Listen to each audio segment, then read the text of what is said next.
En direct de chez vous, Jean-Michel Lamazerolle, RCF Charente. Bonjour à toutes et à tous, bienvenue dans En direct de chez vous. En direct de chez vous, cette semaine, en Charente-Limousine, à 2 pas de Roumazières, donc sur la route entre Angoulême et Limoges.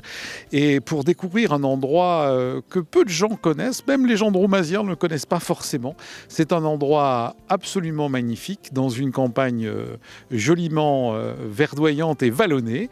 Et nous sommes à côté d'un château, dont vous avez peut-être vu quelques articles dans les journaux locaux et même peut-être sur France 3 il y a quelques jours. C'est le château de Peyras qui plonge ses racines dans le XIe siècle et jusqu'à nos jours, avec des parties sans doute refaites au XVe, mais ça on va en parler avec sa propriétaire, Madame Pierrette Brouin, qui va nous raconter son histoire.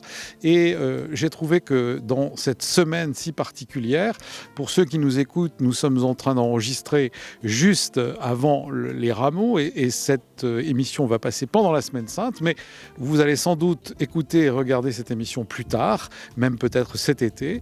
Et c'est donc une émission un peu hors temps, mais quand même enracinée dans le territoire, dont nous allons vous parler avec Madame Brouin et la vie de ce lieu, et ce lieu qui a besoin de vous, si vous en êtes d'accord, pour faire en sorte qu'il puisse perdurer dans le temps. Madame Brouin, bonjour. Bonjour.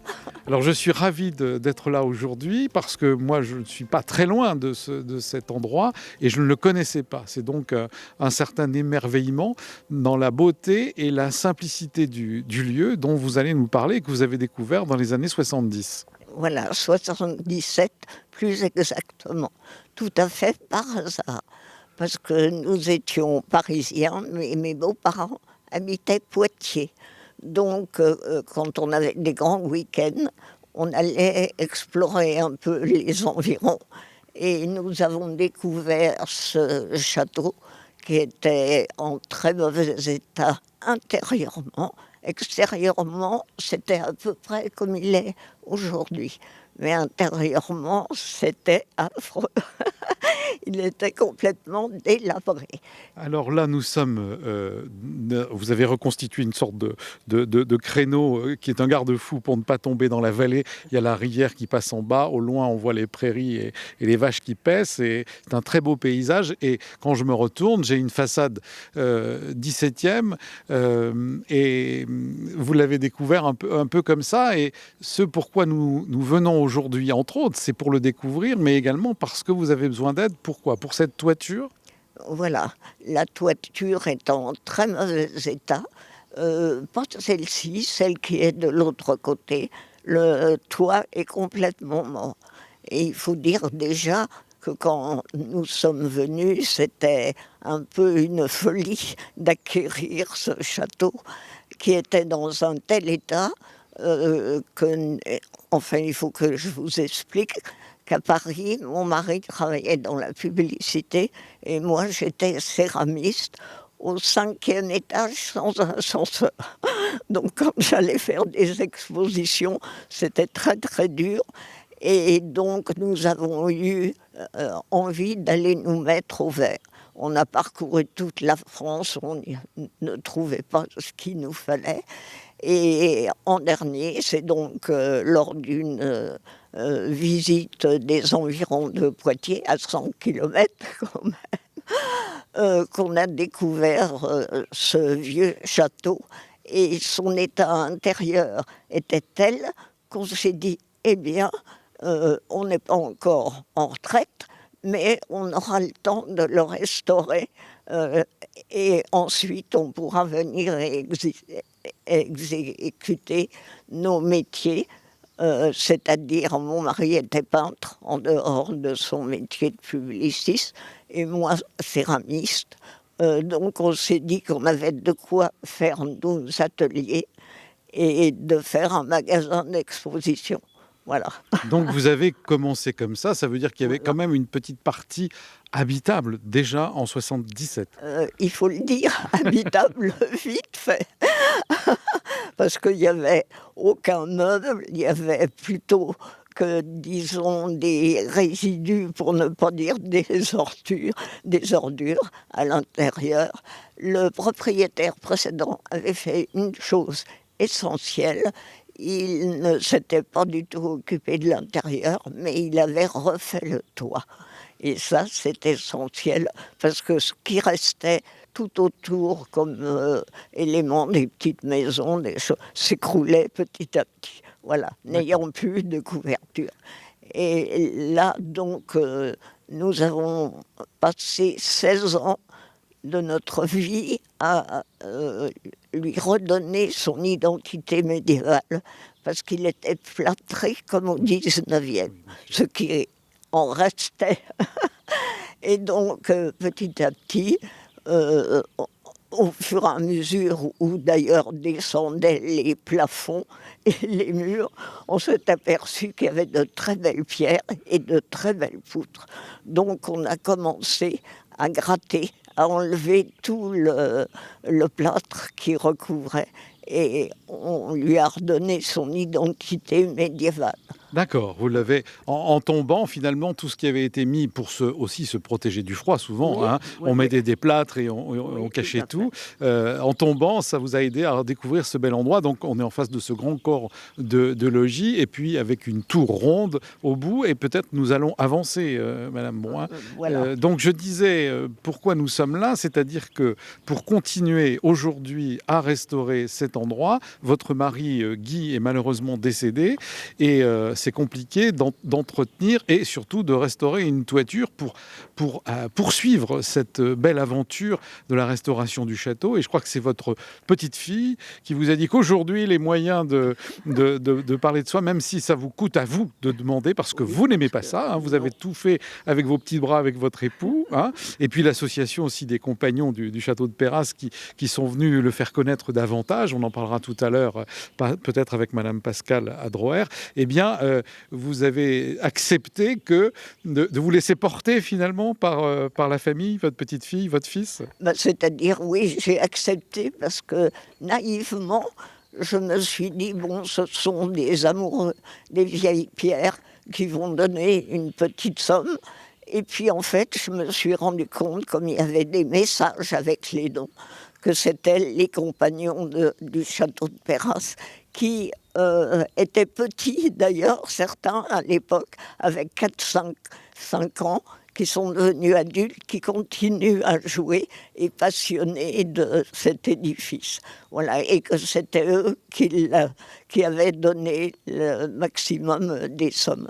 Bon, alors on va essayer de s'adjoindre à ces gens du château de Perras, des compagnons du château de Perras, qui est une association qui a été créée en 1993 pour situer dans le temps. Est-ce qu'on peut avancer, Madame Brouin ? Donc là, on va sans doute, je dis sans doute parce que je découvre en même temps que nos auditrices et nos auditeurs, passer par une petite porte pour rentrer à l'intérieur. Mais oui, mais auparavant, je vais vous dire que vous êtes sur 6 mètres de remblai. Il y avait 6 mètres de remblai que vous avez fait mettre ou qui était déjà là ? Non, absolument pas. D'ailleurs, cette tour était beaucoup plus importante parce que la porte que vous voyez là était une fenêtre de chapelle qui sont très haut perchées pour ne pas être vulnérables. Ça veut dire qu'on est dans des douves, au-dessus de douves finalement. Voilà, c'est ça, de douves sèches. Oui, probablement. sèche, oui, d'accord. Je mets une petite précision, la rivière qui passe en bas, c'est la Charente. Ah bon, oui, mais c'est vrai, vous avez raison, qui prend sa source à Chéronac, pas si loin d'ici. Hein. Alors je vous laisse aller, parce que il faut qu'on avance aussi dans l'émission. Donc là, on passe une grosse porte cloutée à l'ancienne, dites-nous. Oui, une grosse porte, vous voyez, avec un appendice au-dessus, ce qui fait que vous allez rentrer au premier étage. Il fallait une échelle de 6 mètres pour rentrer. On a bien compris, le fossé a été comblé, et là, je rentre au premier étage, mais je suis de plein pied avec la nature, j'allais dire. Alors, attendez, je passe devant vous, pardon. Voilà. Et alors là... on traverse les siècles, on a des oriflammes avec des lions de gueule sur fond blanc avec des bandes d'azur, on a le drapeau blanc à fleur de lys doré, on a des écussons. Où sommes-nous ? Madame Pierrette Brun. Eh bien, vous êtes dans la salle des gardes qui date du XIIIe siècle, avec des arcades romanes qui probablement ouvraient sur la cour à cette époque-là. Voilà. Et donc, toutes ces bannières sont pas évidemment les vieilles bannières, mais elles ont été reconstituées avec ce que nous ont indiqué les communes. Voilà. Et les événements qui s'y sont passés. Voilà. D'accord. Alors maintenant, nous allons avancer. Où est-ce que nous allons ? Je me disais en regardant cet endroit que ça a dû être pas comme un jeu, mais chaque fois qu'il y a quelque chose qui tombait, que vous grattiez, c'était une découverte. C'était Oui, comme un enchantement. D'ailleurs, je vais vous emmener un petit peu plus loin. Alors là, on passe une marche. Gratter tous ces murs pour voir les pierres. Donc là, on quitte la salle des gardes, qui est une grande salle rectangulaire avec une grande cheminée au fond, et on passe dans une autre salle. Vous avez refait les pavements. Donc là, on a des armes, alors pas d'époque, mais reconstituées. Et on a aussi la maquette du château, parce qu'il faut dire aussi à ceux qui nous écoutent qu'on peut venir visiter le château. Bien sûr, c'est ouvert tous les dimanches de 14h30 à 18h30 toute l'année.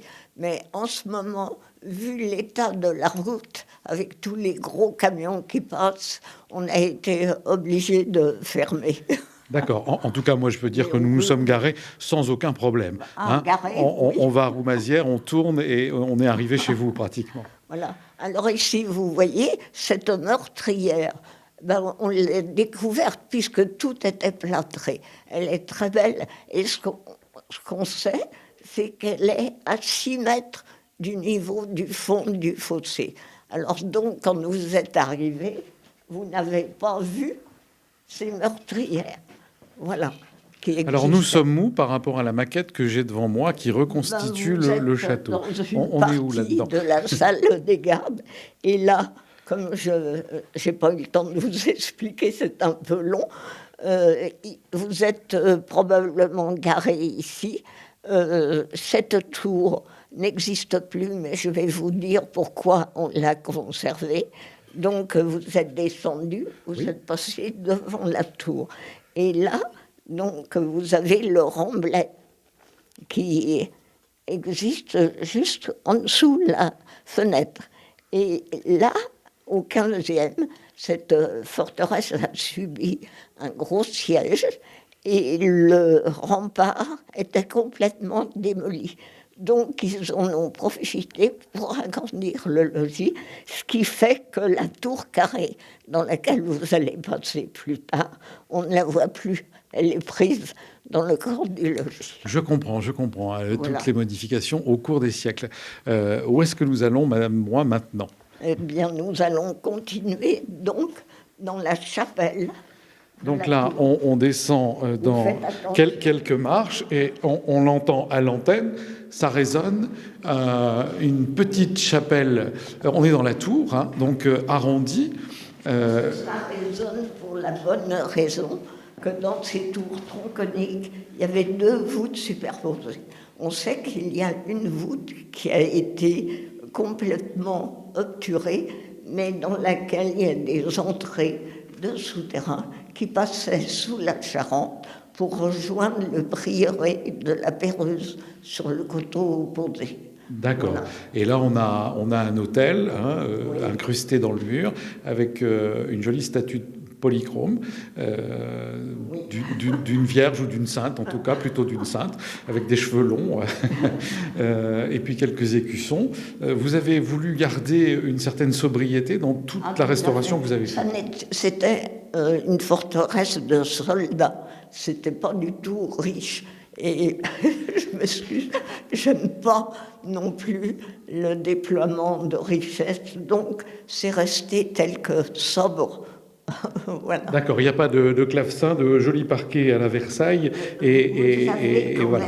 Joli parquet. On va voir. Plus haut, vous très verrez. Bien, très bien. On va passer dans un autre endroit. On se retrouve dans un instant. Alors maintenant, Pierrette Brouin, nous avons monté dans un escalier à vis construit dans l'épaisseur du mur, c'est dire l'épaisseur du mur, et nous sommes arrivés dans une chambre médiévale où vous me disiez que un ami de votre époux et de vous était un passionné de reconstitution et que c'est lui qui a fait les meubles. Je suis en face d'un lit à baldaquin et puis d'un grand siège avec une dame en parure du Moyen-Âge, même une reine, hein, puisqu'elle a une couronne, et on voit bien les poutres que vous avez entièrement fait et des tomettes qui sont magnifiques et qui datent du XVe siècle et qui brillent et qui sont magnifiques. Oui, effectivement.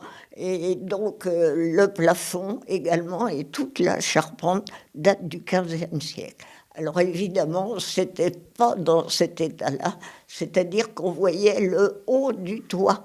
Il n'y avait plus de plancher nulle part. Les poutres étaient clouées avec du latis. Et quand le plâtre descendait petit à petit, mon mari a pu reconstituer le dessin exact, parce que la poutre que vous avez contre le mur était protégée, et donc il a pu reconstituer le plafond. Oui, il a retrouvé les dessins. Vous avez mis combien de temps, parce que quand les gens vont venir vous voir, ce qui ne manquera pas d'arriver, et visiter le château, pour qu'ils aient une petite idée, vous avez mis combien de temps pour faire en sorte qu'on voit ce que nous voyons aujourd'hui? 16 ans. Oui, c'est ce que vous avez dit tout à l'heure dans la présentation. Voilà, tout à fait. 16 ans. D'ailleurs, la dernière année, on a dû la faire après la fin du spectacle. On n'avait pas eu le temps de tout terminer. Où est-ce que vous nous emmenez maintenant, Pierrette? Alors attendez, je descends devant vous, pardon. Je manque de galanterie. Et alors là, j'arrive dans une salle avec un très très beau plancher, qui sont des grandes planches taillées, une cheminée un peu plus, je veux dire, qui est restée du temps du plâtre, hein, Louis XV un peu, Régence, et puis de très grosses poutres, évidemment, et là, une belle bibliothèque, quelques armes encore, un aume, une cotte de maille, un coffre. On est vraiment, quand on vient vous voir, transporté dans une autre époque. Oui, tout à fait. Surtout que quelquefois, on fait porter ces attributs aux messieurs ou aux enfants qui sont ravis de pouvoir constater ce que portaient les chevaliers à l'époque. Oui, alors là, on parle de la cotte de maille et Voilà, même de la cotte de maille du capuchon. Hein, c'est-à-dire qu'on a de la ferraille sur la tête. Hein, voilà, c'est ça. Et là, c'est la reproduction exacte du aume de Philippe le Bel. Et ce que je ne vous ai pas dit, dans la chambre au-dessus, les poutres avaient été faites à l'occasion du passage du roi de France, François II, et de son épouse Marie-Histoire, qui ont passé probablement une seule nuit ici. Mais son père avait été tué donc en tournoi.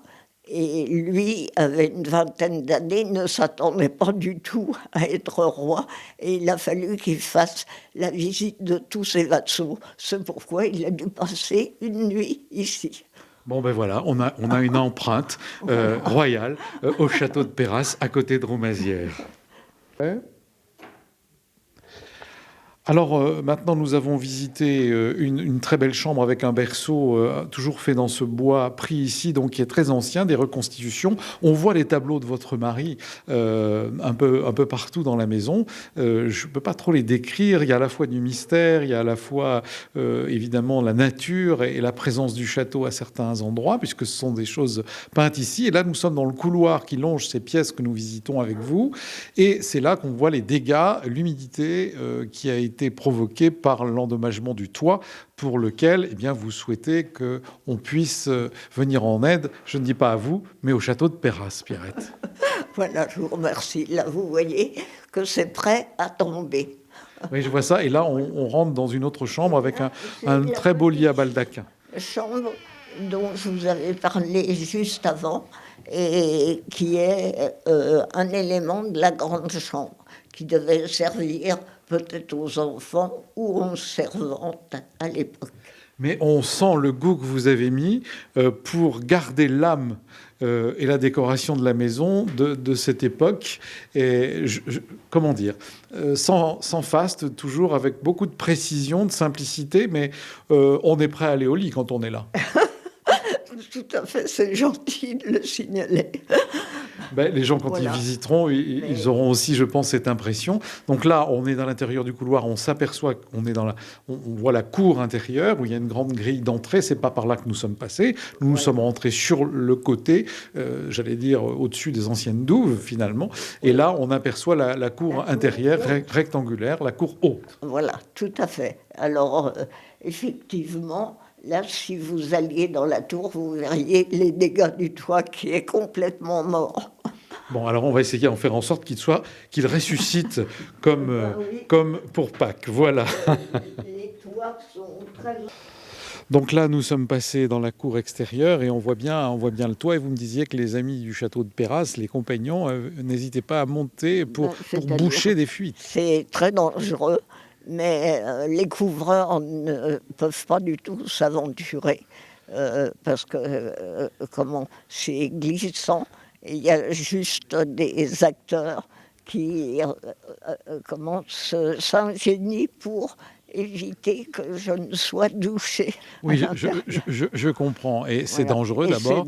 Et on fait du rapiessage, si je comprends bien. Et il faut vraiment qu'une entreprise puisse venir refaire tout l'ensemble. Voilà. Alors, vous avez un financement de la part, puisque vous êtes inscrit aux monuments historiques. Voilà. Et puis vous, il vous faut encore combien ?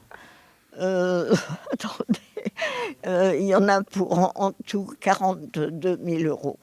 Et on a 1229, 30% quand même des monuments historiques.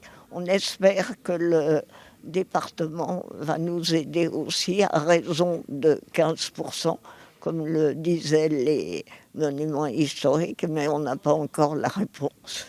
Et après, évidemment, la cagnotte se monte à 20 000 euros. Ah oui, il faut trouver en cagnotte 20 000 euros. Voilà, tout à fait. Bien, et comment on fait pour abonder à votre cagnotte ? On tape sur Internet, Château de Perras, cagnotte ?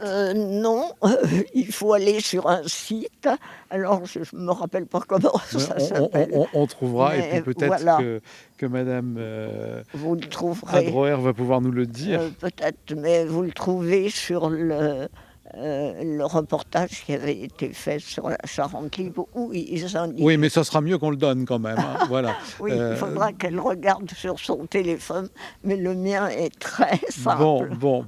Alors, on va lui demander, on va aller la rencontrer. Oui. Alors, on a été rejoint ici dans la cour, en face de ce toit qui pose souci, avec Pierrette Boin, par donc Pascal Adroer, des compagnons du château de Perras, dont on a parlé tout à l'heure, et puis aussi un de ceux qui montent sur cette toiture, avant qu'elle ne soit refaite, Bernard Coculé, qui est à mes côtés. Alors, Pascal, à vous l'honneur, puisque vous êtes une dame, et puis que vous investissez tous beaucoup ici. Les compagnons du château de Perras, ils existent toujours, et vous continuez à faire des choses. Oui, bien sûr. Par la force des choses, donc on a créé un site vraiment pour les spectacles avec des gradins, donc entièrement créé par les bénévoles de l'association, pour pouvoir éviter donc tous les frais annexes sur les gros spectacles médiévaux qu'il y avait il y a une dizaine d'années. Donc le spectacle continue quand même. Le spectacle continue tous les ans sur la dernière semaine de juillet, la première d'août, plus d'autres actions au cours de l'année. Et là, la prochaine, c'est quand ? Alors la prochaine, c'est le 1er et le 2 juin, par un week-end médiéval, avec un spectacle, un tournoi donc, de chevalerie, l'accueil donc, d'une troupe du XVe siècle de reconstitution historique, et un marché d'artisans d'art, et une petite restauration, et voilà. Très bien. Et alors, vous me disiez que on en parlait avec Pierrette tout à l'heure, apporter son obol à la réfection de ce toit, il faut faire cotizeup.com, C-O-T-I-Z, up.com. Et là, vous en êtes à 4 000 euros et il faut arriver à 20 000 euros. C'est cela. Bien. Alors, Bernard, vous êtes là depuis le début, c'est-à-dire 92-93, oui. Et vous grimpez encore au rideau. Non, pas au rideau, mais sur le toit. Oui, je grimpe encore sur le toit, réparer les quelques fuites, mais enfin quelques fuites qui aujourd'hui sont plus des fuites, c'est carrément une flaque d'eau qui tombe dans le château, quoi. Donc la toiture est vraiment en très très mauvais état. Oui, Pierrette nous a dit se faire doucher même, si vous n'étiez pas Oui, monté mais sur le c'est toit. presque ça. Alors vous, on va terminer l'émission par là, parce que c'est une histoire humaine en même temps, humaine par Pierrette et Guy qui ont pris cet endroit en 77, et vous qui rejoignez la création de cette association en 93. Qu'est-ce que ça vous a apporté de participer à ces fêtes, à ces reconstitutions, à cette fraternité finalement entre Déjà, vous avoir plein de personnes différentes, parce on a tout eu. On a eu des directeurs, des chômeurs, des ouvriers, des chefs d'entreprise, ce qui fait que tout ce milieu-là s'est retrouvé. Et c'est vraiment fabuleux de se retrouver avec des gens qui, finalement, le jour du spectacle, on est tous au même niveau, quoi. Donc on a démarré bien sûr le spectacle avec Guy et Pierrette. Bon, je vous raconterai toute une histoire, mais ça serait trop long parce qu'on a démarré pratiquement comme ennemis et on a fini Non mais ça c'est comme une autre amis. histoire. Voilà. Non, mais c'était par rapport à mon travail et puis leur château, c'est tout. Bon. C'est une petite virgule là-dessus. Bon, je vois que vous êtes tous très enthousiastes. L'émission touche à sa fin. On parle des spectacles, là on est en 2024. Si un jour quelqu'un regarde cette émission plus tard, je précise la date. Et puis on espère, puisqu'on est juste avant Pâques finalement, avant la Semaine Sainte quand on enregistre, la résurrection du château de Perras et continuer à ce qu'ils vivent dans cette belle dynamique.